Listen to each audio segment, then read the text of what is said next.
Mako and Candymonium, two Bantam hypercoasters, one opening in 2016 and the other in 2020, are both fantastic rides, being one of, if not the best, in their respected park. Right after Candymonium opened a couple months ago, us enthusiasts all started to compare the two on which is better, Candy or Mako, and that's for sure a good debate. Both are very similar rides, they pretty much feel the exact same with the exact type of elements, but there are still some differences. Such as on Candymonium, there's the outer bank turn, while on Mako is the mid-course. Mako has a bank turn, while Candy does not.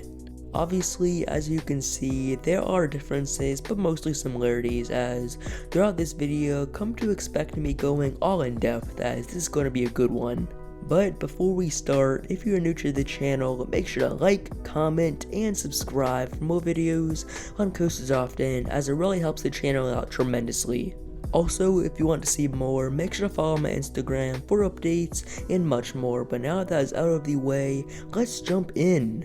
Mako, when it opened in 2016, was one of the best of its year, as people ranked it and still rank this thing very high on the list just for how fun it is. On the other hand, Candymonium was one of the only major coasters to open in 2020, giving it way more of a spotlight than if 2020 lived up to the hype, cough cough, COVID.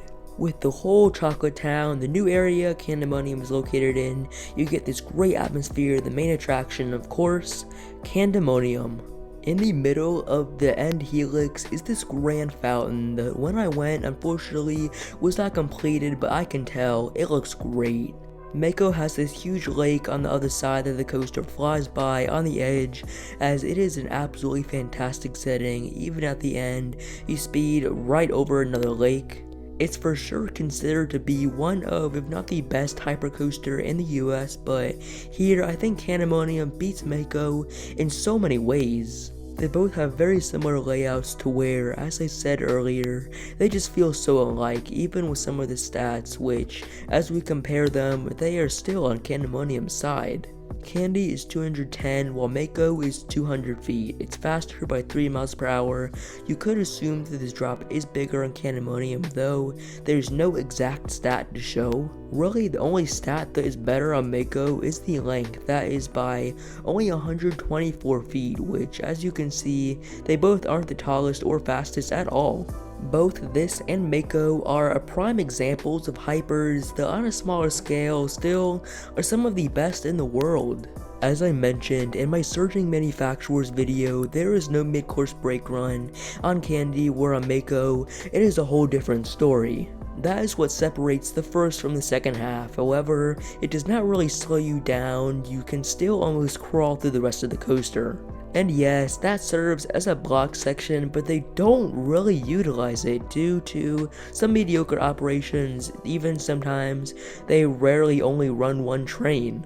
Comparing it to Candymonium, it still even has a block section with another element after it, but it really just serves as the final brake run just because on what that last section is, just a dip down. If you disagree with my statements, allow me to change your mind. First, you start off by traveling up that lift hill and diving down into that drop.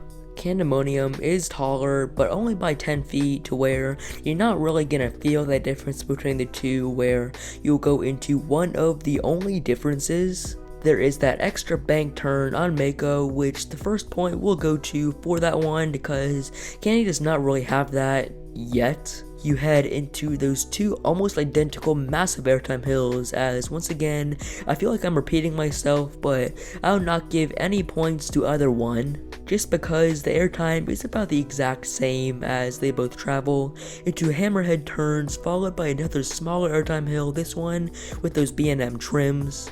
Where Mako goes into an airtime hill turning back down, Candymonium skips that element, which will of course give Mako another point, leading it to nothing. Again, is the exact same element. They both have incredible flow ejector speed hills that I do like. Candymonium's better, but I feel like it wouldn't be right to give Candy the point over Mako, so on that one, just because they're the same. But here is the strong point of the layout. On Candymonium, you'll take this fun helix up into a great sensation that is this outer banked airtime hill. And what does Mako have to compare with that? A mid-course brake run that is obviously nowhere near the quality of Candymonium's, giving it its first point. You will experience the two final airtime hills of the ride. They both really don't do anything, definitely the weaker moment of the whole layouts.